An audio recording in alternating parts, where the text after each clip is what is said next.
1261st day of the war. In Moscow, there were negotiations with Russian Ambassador Trump Steve Witkoff. Representatives of the American administration demonstrate some completely unfit enthusiasm about this, which, in general, did not interfere with Trump to enter additional tariffs against India for the purchase of Russian oil. Do sanctions and tariffs promised by Trump follow now? We will find out very soon, but for now, we will talk about meeting Trump, Zelensky, and Putin. Allegedly, the Kremlin suggested that Trump meet, and then he publicly said that he wanted such a meeting, but triple, if it helps to bring the end of the war close. A whole series of night strikes on the territory of Russia. The Afipsky Oil Refinery is on fire, one of the largest in the region. The fire is large-scale and is seen in several kilometers. Also, a successful strike on the military part of the Slaviansk Kuban was inflicted. There is also a fire visible. While 2 railway stations were attacked by UAVs, the operation continues to spoil Russian logistics. Russia, in the meantime, continues to kill Ukrainian civilians. According to CIT, the last month again broke all records on the number of victims among the civil population, primarily due to the shelling of rear cities of Ukraine. Quite Ukrainian people are suffering not only from missiles, drones, and bombs. In the area of Nacke near Pokrovsk, a Russian military man shot a local resident who tried to evacuate. This episode got to the video from the drone. In Russian troops, the epidemic of hepatitis related primarily to the fact that someone was taken to the war, including the colony contingent. The Ministry of Defense does not provide any treatment of hepatitis or VIH. If this continues, the epidemic can move to frontline regions, and then to the rear, warns the authors Z. Anastasia Kashivarova. The Z channels again come up with unexpected successes for Russian soldiers who supposedly advanced 5 kilometers near Kupyansk, taking the city by the ring. In fact, only one Russian soldier paused for clarity on the supposedly occupied borders and went back. The fact that he came out of there alive is a big success for him. Not everyone is lucky enough to be ordered to demonstrate fake success. However, real tactical success in Russian armed forces is also on the Lemensk direction in the area of Turskoye and in the Serebryansky Forest, where the front did not change for a very long time. This and much more in today's Fresh Report, which you can support with your like, comments, and subscription to the channel. Especially for YouTube algorithms, your subscriptions are important. It is aimed at the number of new subscriptions after the release of the video in order to make a decision about its advance. So subscribe to the channel. Well, you can support this channel financially. You can do it on Patreon, the link to which is in the description. Subscribe to a certain number of support, you get all sorts of different bonuses. Well, you can also buy NVPN. This is a tool to bypass blockages that allow you to watch YouTube at a normal speed. Use Twitter, Instagram, go to blocked media, use Discord, and much more. The Russian state has blocked it, including you can measure the speed of the internet because Russia has blocked, including the speed test, well, that is the website on which you can measure the speed of a network connection. In general, buy NVPN by the link in the description and accordingly get access to the normal internet. Well, we move on to what happened in the past day. Yesterday, negotiations between Putin and Special Ambassador Trump took place in the Kremlin with his Witkoff. As it is reported, they continued for almost less than 3 hours, and according to them, almost nothing is clear, in addition to the fact that there are not much reliable signals from Washington. Trump wrote on his page on the social network Truth Social that during the meeting of Putin and Witkoff, a significant progress was achieved, and he informed some of our European allies about this. Quote, after the conversation, Trump called the president of Ukraine, Vladimir Zelensky. The details of the conversation are still unknown. Zelensky himself, according to the results of the conversation, also did not say anything specific. He only confirmed the aim of the world again. However, this progress, in quotation marks, will not affect the plans of the United States to introduce secondary sanctions against Russia. 3 reports were reported at once, New York Times, Reiter, and Axios. The representative of the White House with which the New York Times talked characterized the meeting of Putin and Witkoff as a positive one and stated that Russia is trying to continue the negotiations with the United States. The meeting in Moscow went successfully. The Russians are trying to continue the interaction with the United States. It is expected that secondary sanctions will be introduced on Friday, quote the source, Exos. This is quite counterintuitive, to be honest, when on the one hand they say that here is the progress and everything is super, and on the other hand, but the sanctions are still being introduced. But we will come back to this with you. It is interesting that from the words of this source, it follows that Trump intends to introduce secondary sanctions. That is, the talk is probably about the tax against the countries of buyers of Russian oil. About the possible American sanctions on the channel, it was said that the United States plans to introduce sanctions against the Russian Shade Fleet, and about secondary sanctions from the Financial Times source, they did not report. However, later, Trump personally stated that he can introduce additional tariffs on countries buying goods from Russia, but at the same time, he stated that he never talked about a 100% tariff, which, by the way, is a lie. He was talking literally about 100% 100% tariffs, but this is Trump. The statement of the American president allows you to assume that he does not plan to fully implement his previous threat, wrote Bloomberg, and the expert of CNN said that sanctions under 100% can be even more effective, since they will not be perceived as a bluff in just a very large number. The Trump administration continues to consider the possibility of putting new sanctions against the dark fleet and several organizations providing their work, reports Bloomberg on Wednesday evening, which is quite important. I explained to you yesterday why the sanctions against the dark fleet are perhaps even more important than the secondary ones in relation to India, China, Brazil, and Turkey, because we know how this mechanism works and we know that it works effectively. Trump has already announced separate punishments for the exports of Russian oil for India. The American president made an additional 25% tariffs on this country. That is, in total they were already 50%, which is quite a lot. According to the president, they are explained by the import of Russian oil. According to Trump, it is also said that the law can be spread on other buyers of Russian energy resources. What Trump wrote in his post was somewhat confirmed by U.S. Secretary of State Marco Rubio. According to him, the author of the channel To Be Or makes the conclusion that Russia for the first time in its life has ever suggested something inevitable, some specific conditions, so that now it has become clear what it wants and it wasn't clear before.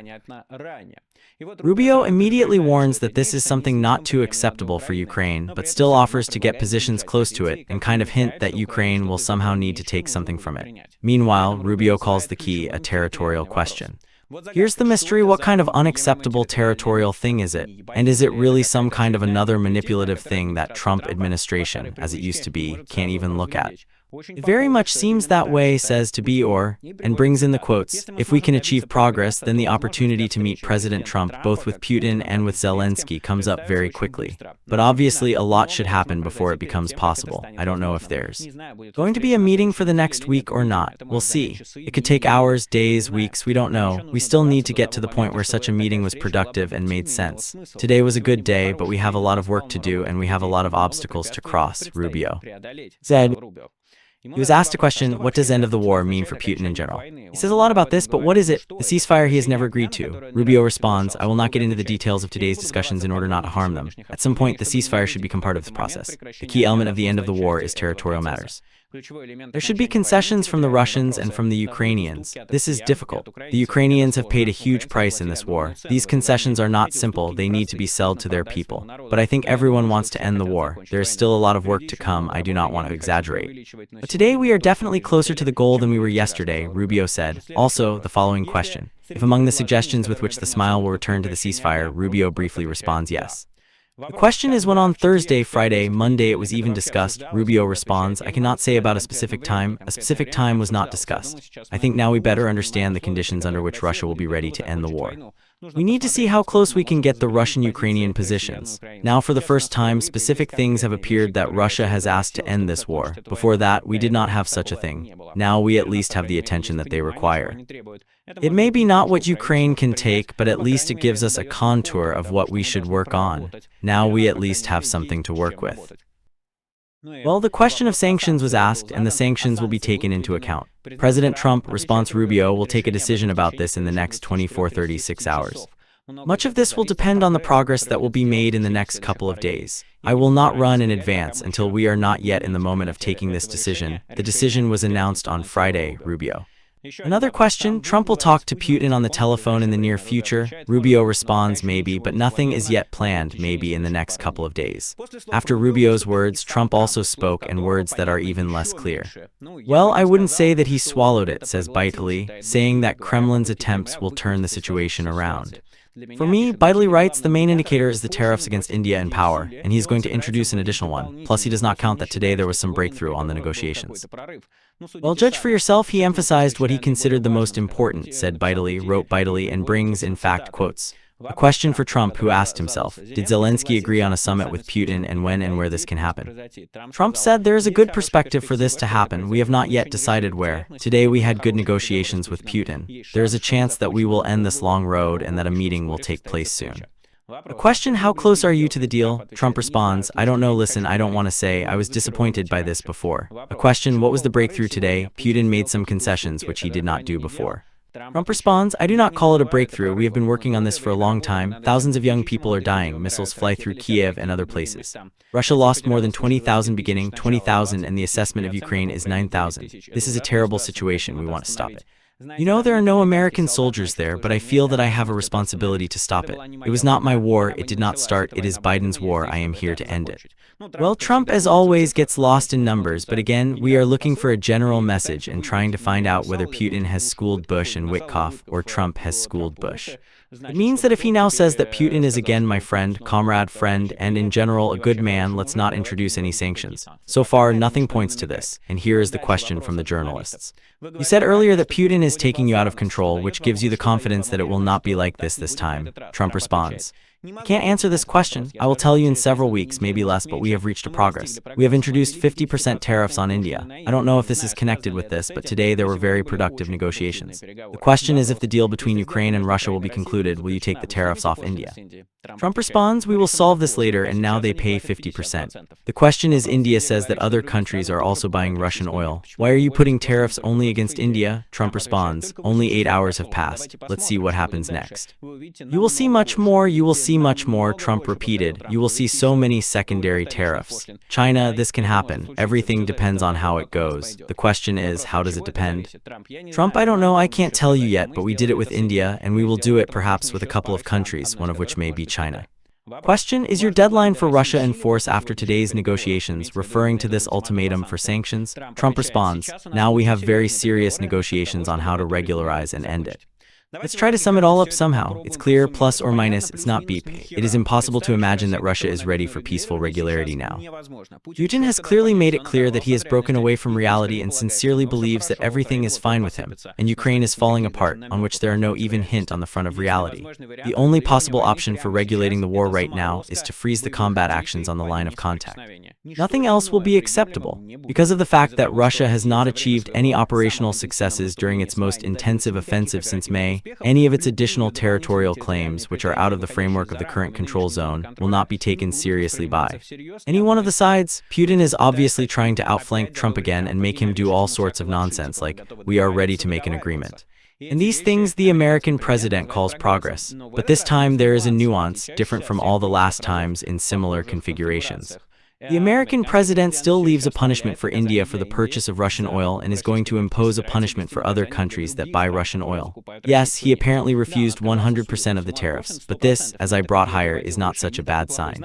The fact is that high but not prohibitive tariffs are a real tool of negotiations which gives space for maneuver, but a full embargo looks more like a bluff or a measures that will simply be ignored.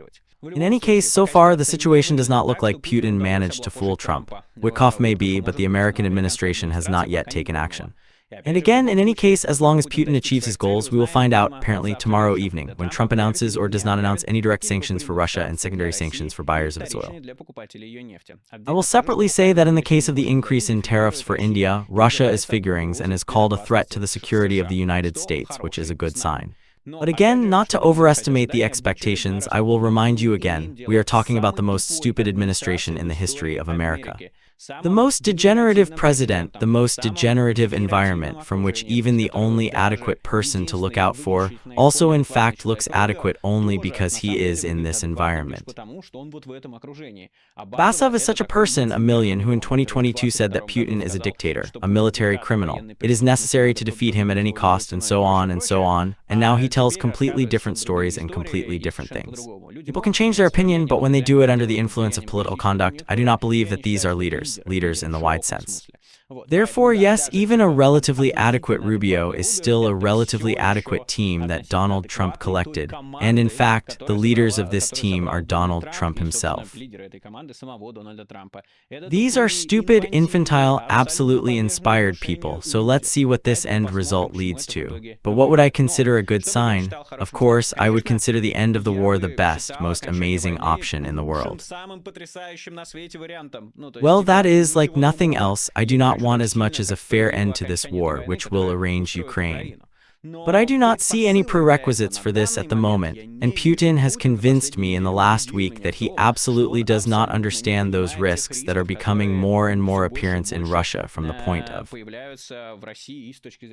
of the economy, from the point of view of military production, from the point of view of the direct situation on the battlefield, and so on. Therefore, I do not see any option for the end of this war in the foreseeable future and any serious steps toward this. Therefore, it would be good for America to continue, or rather start pressing Russia against Trump.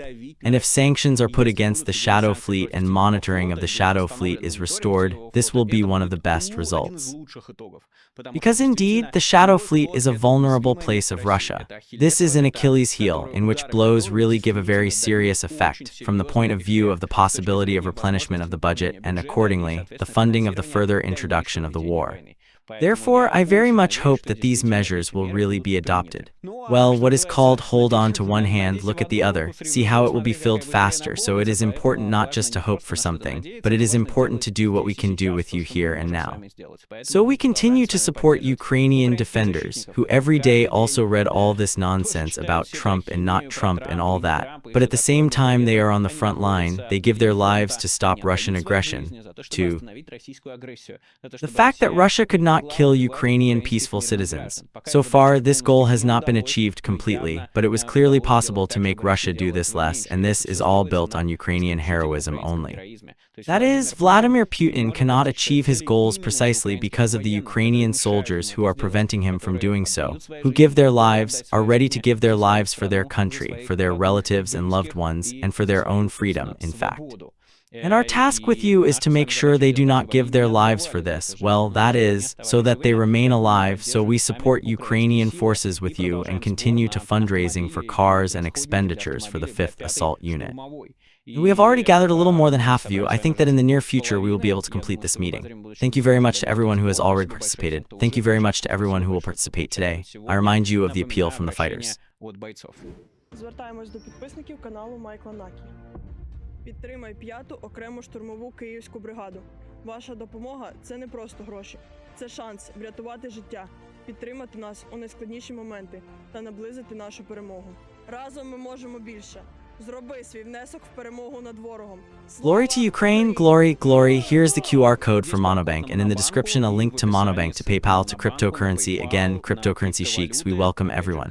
Thank you very much to everyone who pardon this, I of course also pardon the meeting because it seems to me that this is a really important story. You can spread it on YouTube as much as you want, but if it does not give any direct effect, then it seems that there is no point in this.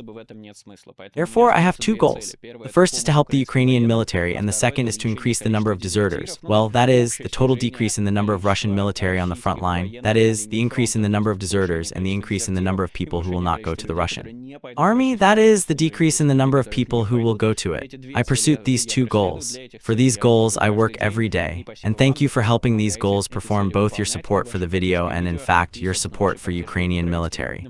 Well, we're moving on. The U.S. State Department approved a possible sale of a package of material and technical support for Ukrainian Haubitz M777. The management reported this decision on the matter of defense cooperation and the security of the U.S. Defense Ministry. Thus, the State Department gave two allowances for a possible sale of equipment, repair services and long-term support for Haubitz M777, as well as comparable equipment for the amount of about $104 million. Separately, the sale of transport and consolation services and those related to them with equipment of $99.5 million is approved. Thus, the U.S. will provide material and technical support to Haubitz, which will allow them to be in ready-made state, provide replacement of 155 shells, as well as perform repair works of Lafita. Perhaps a part of the packages already paid by Western partners of Ukraine are before us. I want to note separately that repair and service of artillery weapons is an extremely necessary thing, since in conditions of such an intensive war as Russia-Ukraine trusses and other equipment and weapons wear out from constant shooting, which leads to the loss of shooting accuracy, so they regularly need repair and replacement. This, as it were, is better known, for example, in Russia, where they cannibalize weapons on warehouses for replacement of trusses and enter into sanctions for the production of new ones.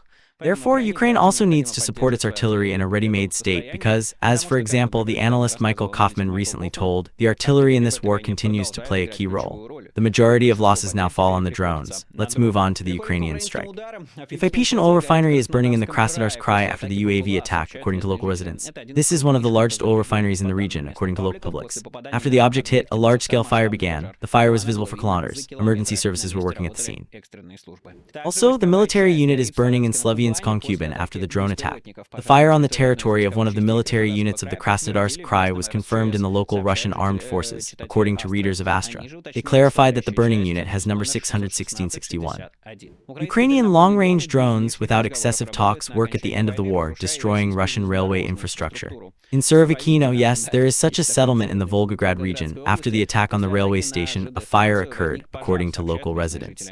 The governor of the Volgograd region confirmed the attack on 2 railway stations at night. Today night, he wrote, the Russian Ministry of Defense has reflected the attack on UAVs on the objects on the territory of the Volgograd region. There are no victims.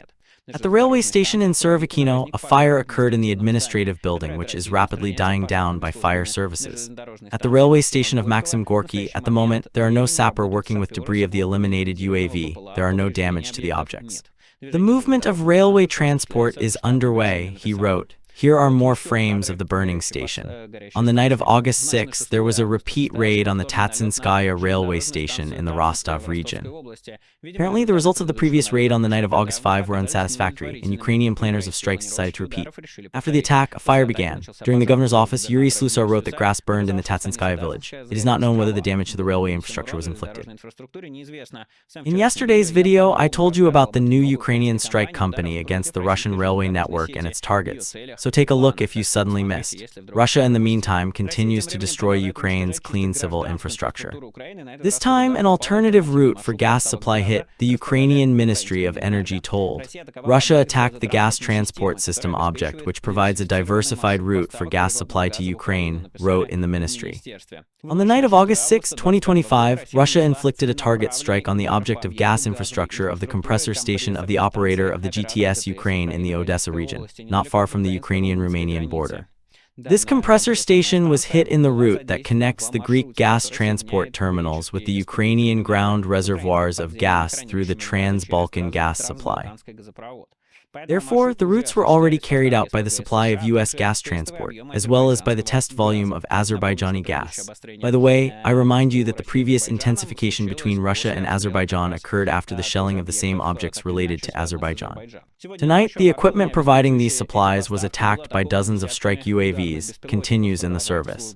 This is a strike of Russia on clean civil infrastructure, aimed at and against the energy industry, against the cooperation with Azerbaijan, the United States, and European partners, against the normal life of Ukrainians and all Europeans. Specialists are working to establish the consequences of the strike. This is a clear signal for all of Europe, which plans to completely renounce Russian natural gas in 2027, said Svetlana Grinchuk, Minister of Energy Ukraine. The massive Russian attack by drones on the key compressor station of the Trans-Balkan route means that Moscow will use all available resources to destroy the European energy independence and the alternative gas supply routes. If the Russians allow to strike by force our energy infrastructure and gas routes, no infrastructure object in Europe will have security. Penalty only expand terror. That is why Russia should bear responsible, she said, and that is called full right. While Trump is hoping for negotiations with Putin, the number of civilian victims of the conflict continues to break all records. First of all, it is under control of Ukraine, according to CIT. For 2 months in a row, CIT records the maximum number of victims among the peaceful population, writes the analyst. In June 2025, as a result of strikes and shelling of Ukraine and Russia, no less than 282 people died, at least 1,972 of them were injured. This is the maximum number since January 2024, when we launched our monitoring project, writes the analyst. In July, the situation worsened. 335 people lost their lives in a month, which is almost 19% more than in June. In July, 2,228 civilians were lost their lives. Here, the increase was at 13%. The escalation recorded with us in the summer of last year, but its scale is 25% or significantly higher. In 2 years, the number of killed people has increased by quarter, 25% compared to last year, and the number of injured people has increased by 1/3, 30%. As a result of unselected use of force, more than twice the number of civilians located in unoccupied Ukrainian territories are suffering. In 2 years, 4 out of 5 killed or injured people have been attacked exactly in these territories. Attacks using small UAVs pose a serious threat to the civilian population. For over a year now, residents of Kherson have been subjected to terror due to dropouts and attacks on drone FPVs. The situation there is still heavy. A large number of victims are recorded in the Russian border, especially in the Belgorod region. These attacks are obvious military crimes and should be stopped, independent of the country they are from. But first and foremost, the number of killed and wounded is justified by the intensification of Russian strikes on Ukrainian cities with the use of missiles and UAVs, emphasizes CIT. Only in June, 160 Ukrainians died from them, and another 1338 were injured in July. 150 people became victims of such attacks, 1180 were injured. The supply of air defense systems and the development of new means of countering UAVs, such as Heron, can significantly reduce the number of victims among the peaceful population of Ukraine, emphasizes CIT. But Russian troops are carrying out death of Ukrainians not only from the sky.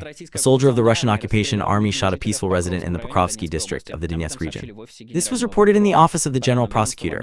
According to the department in one of the Telegram channels, a video was published on which the civilian tried to evacuate from the village of Uchnaya. The man was walking on the side of the road holding a pocket with his personal things in his hand. At that moment, the Russian soldier, being in the ambush of a destroyed building, cynically opened a target fire and shot him from an automatic weapon. The prosecutor began an investigation into the fact of a war crime that led to the death of a person in the prosecutor's office. They noted that this is the third case in Donetsk region where civilians were shot by Russian occupation troops this year. According to Donetsk region head Vadim Filishkin, 1,370 civilians remain in Pokrovsk itself. Evacuation from the city is practically impossible, because it is extremely difficult to get there due to constant Russian shelling and strikes of drones and FPV drones. It remains only once again for the residents of the front cities to evacuate, to convince relatives and friends to do this already now, because then it will be late. Even if you break through the strikes of Russian air bombs and drones, the Russian military can shoot you just like that, as they have done not only in Buch, but in everywhere where the leg of a Russian soldier steps.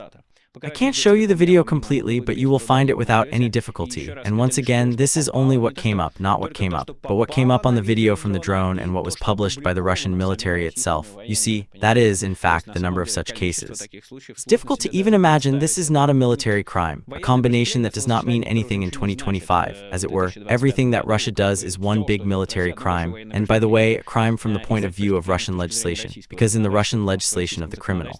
But there's an article for it. The introduction of an aggressive invading war, but it is just a monstrous manifestation of the very fascism, the very parameters of the genocide, and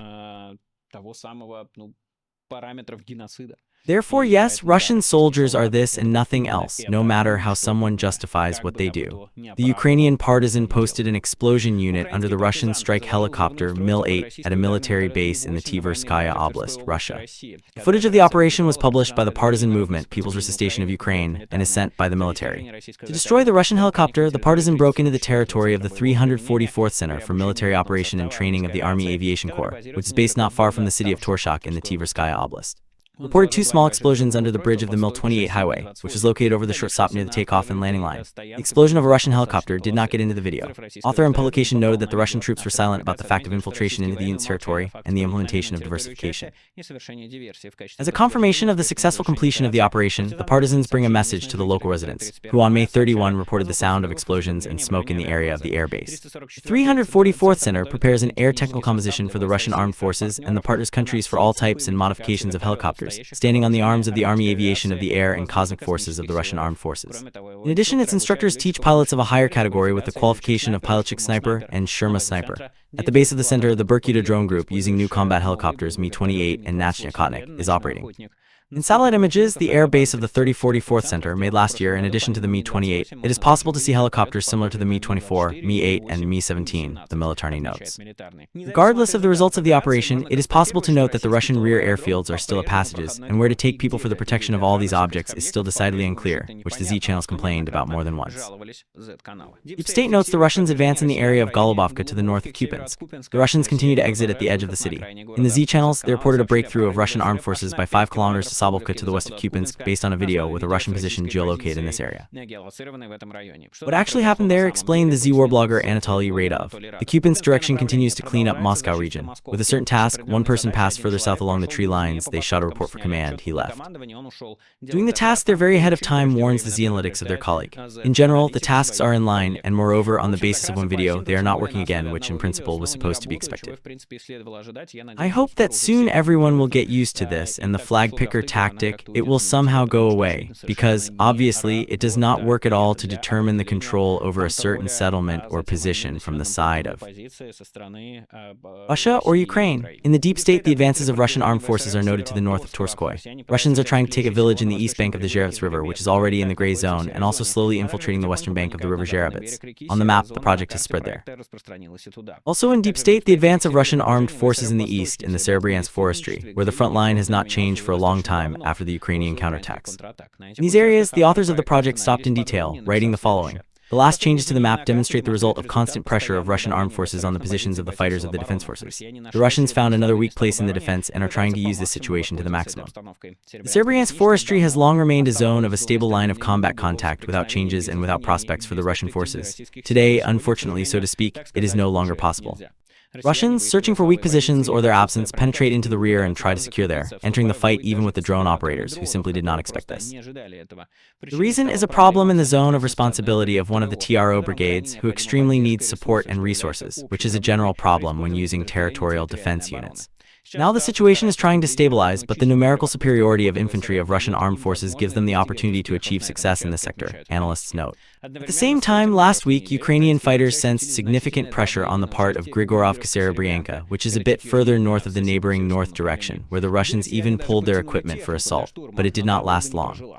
Drone crew immediately met these degenerates with fire and made all their attempts to zero. They made all their attempts to zero, so Russian armed forces remain the only way to continue infantry raising. However, in the last few days, the intensity of assaults decreased, likely due to regrouping. Also, there were changes in the areas of the settlements of Torsk and Zherchnya. Russians closely approached the first one. They are constantly flying there and trying to secure themselves. The defense force cleanses and destroys targets with the help of drones, so today Torsk is a dynamic zone of combat actions. However, everything goes to the fact that the village will move to the red zone since Russian armed forces do not stop infantry from there. In addition, the Russians have already fixed themselves in Zherchnya, but for now it was a one-time attempt to enter, they said in deep state.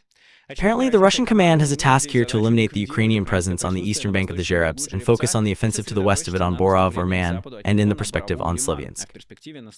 But for this, at first, it is necessary to at least take Torskoy, and despite the cheerfully Zakras, this has not yet been done by the Russians.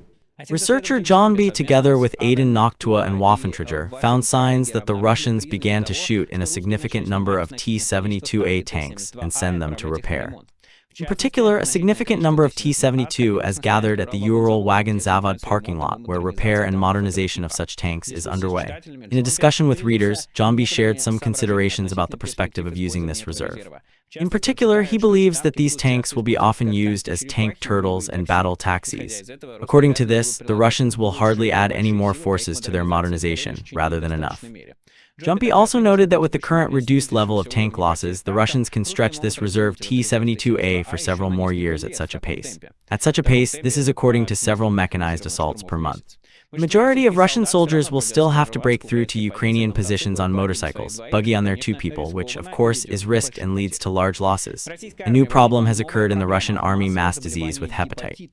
The problem is not solved in any way by the Ministry of Defense, and the epidemic is threatening to go further into the prefrontal and further to the rear regions of Russia, warns the author. Anastasia Koshevarova, here's what she writes. The front, of course, is the repeater of disease, of viruses, a place where death constantly wanders next to the disease of its spreaders, cats, mice, whiners. The problem is that when the SVO was first counted and the army suffered losses, and then the mobilization was still partially, then they began to take fighters on contract instead of depriving them of freedom with hepatitis and with HIV, and now they're taking those from the platform. Wagner had even a separate project umbrella where HIV, hepatitis, and other social dangerous diseases exist, but they fought separately from everyone. Also, different gypsies and local unfaithful contingent were put in and are being put in by the military for drug use. As for drug trafficking in the new territory, I'll write separately. Drug use matters more than HIV and hepatitis. Captivity of our soldiers is specifically sent to those with tuberculosis and HIV. They're to get infected, and all of this is brought to the Russian armed forces, bringing Koshevarov to another scraper. Even though it's known that captivity is located in separate camps in Ukraine, and not in Russian civil prisoners, so no one's going to heal there. Koshevarov continues, being in one trench on one operating table, hepatitis V changes from sick to healthy. This can happen during bleeding or maybe even in army life. The way I'm curious what you mean by army life. Oh, come on, let's put that aside. Now in the army, she writes, there's a simple hepatitis C epidemic. Hepatitis appears not immediately. There are threats not only from comrades, but also from relatives when the soldier is on vacation at home. They don't write down anyone with hepatitis, they keep fighting, give analyses, then it's repeated after half a year, and there's no treatment in the army for hepatitis. No one is sent to the military hospital. For example, in Moscow, there's a special center where only Moscow residents can get expensive medicine from hepatitis, and it's impossible for new soldiers, even Moscow residents, to get medicine, since they are to be treated by the Ministry of Defense. They make decisions, Kashavarov suggests. Now, when hepatitis is revealed, the soldier is sent to a dispensary account on paper, and in case of need, it won't take 6 months. Half a year later, they take tests again and then are sent to a military medical commission. It's not always either. No one cures anyone. They don't give treatment to the army when it's needed, but the citizens really should think about it. There's a threat of epidemics, socially dangerous diseases, hepatitis, HIV, tuberculosis. Now it's in the army and it is spreading to front regions. It will come further and deep into Russia, Kashavarov says. Well, so, as you can see, soldiers are in danger not only because they'll cut or shoot you with the head off, but also because they cause quite dangerous diseases. Ukrainian journalist Yuri Budusov brings another video about how the disciplinary system in the Russian army works. On it, Russian soldiers are subjected to the torture of electric current in the trenching performance, leading to the fact that his body is connected to a Soviet telephone, the T-57. I remind you that such videos are most often not by chance. They leak into the network and are published by the same hackers themselves to scare other Russian soldiers who think about being threatened by the order, so it is better to desert immediately.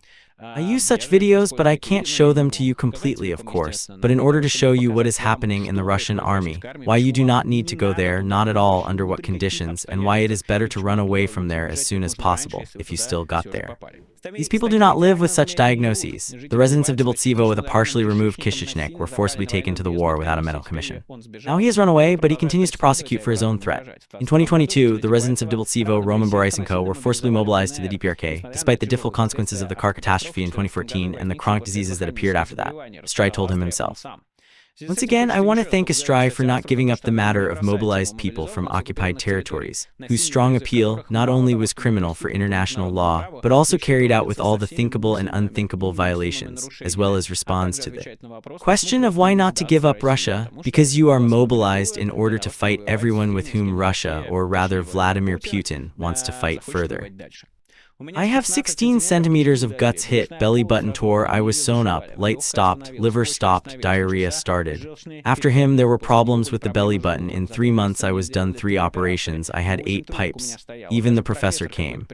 Said, "Get ready, you will not live," Astra said in his story Borisenko. He was lucky, he survived. However, he constantly needed medical help. According to him, he was supposed to be disabled, but he did not sign it because then, he says, he could have problems with work.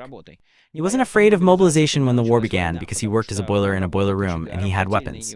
2 days before the start of the full-scale invasion of Russia into Ukraine, Borislav was called to the administration, allegedly for training purposes. He began to explain, "What purposes? My mother is sick, she has Parkinson's disease, she sometimes fell and could not get up on her own." The mayor responded, "Nothing will happen to her in 3 days," Borislav recalls. However, those weren't fundraising. Borislav was sent to military unit 8803. During the crossing, he injured his knee and couldn't even step on it. However, it didn't interfere with the command to send him to combat missions. Borislav claims he has repeatedly asked to be sent to the military doctor's commission. His requests were ignored. On vacation, the mother was sick and he wasn't allowed to go either, even when she died in May 2022.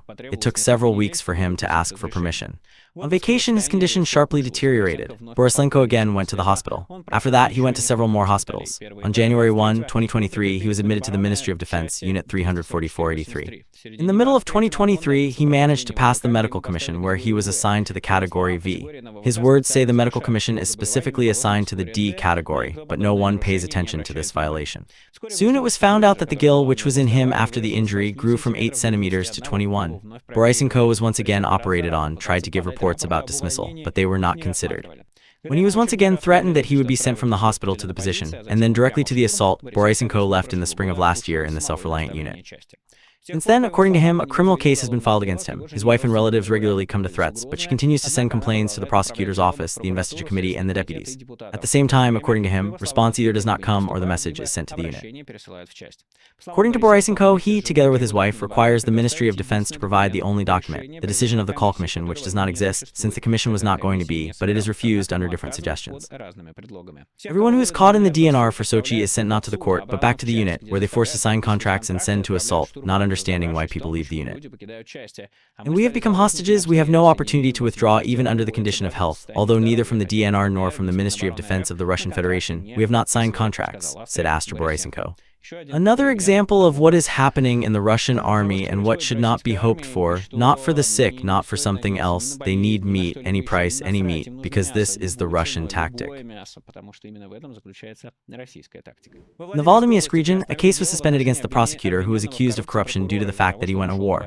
In the Volodymysk region, a criminal case was abolished against the former prosecutor who served as a prosecutor of the Gudskoye district, Alexander Povliev. He is accused of receiving a bribe in a large part under Article 6, Article 290 of the Russian Criminal Code, according to the local publication Chesnok, with a link to the source in the regional prosecutor's office. In the information of the publication, Povliev received money for the liberation of one of the figures of the case from the criminal responsibility. The maximum punishment for this article is up to 15 years of deprivation of freedom and punishment up to 70 times the amount of bribe. Despite the burden of accusation, the information of the case did not be published by law enforcement structures or by the surveillance department itself. The criminal case was heard in the Serebryansky City Court on July 10, but on July 16, the court suspended its resolution. The basis became a contract for the penetration of military service into the armed forces of Russia, points Chesnok with a link to the press service of the court. Alexander Povliev worked in the prosecutor's departments of the Volodymysk region since the beginning of the 20s. Earlier, he held the position of deputy to the prosecutor's office in the Sabansk district and the temporary executive of the prosecutor's office in the Sudogots district. He came to the Volodymysk region from Lipetsk, as well as the former regional prosecutor Igor Panshin. On September 24, Povliev resigned at his own will, but according to Chesnok, his withdrawal could be due to an initiated criminal case. But now, whether it's a criminal case or something else, you sign a contract and go to the war, where if you survive, you actually avoid all sorts of punishments, but most likely you won't survive. That's why I recommend everyone to sit down instead of sitting in a trench. Trust me, in the first case, the chances of surviving and staying non-invalid are much higher than if you're sent to a meat assault. Well, Michael Nacke was with you, and see you soon. All the best, bye.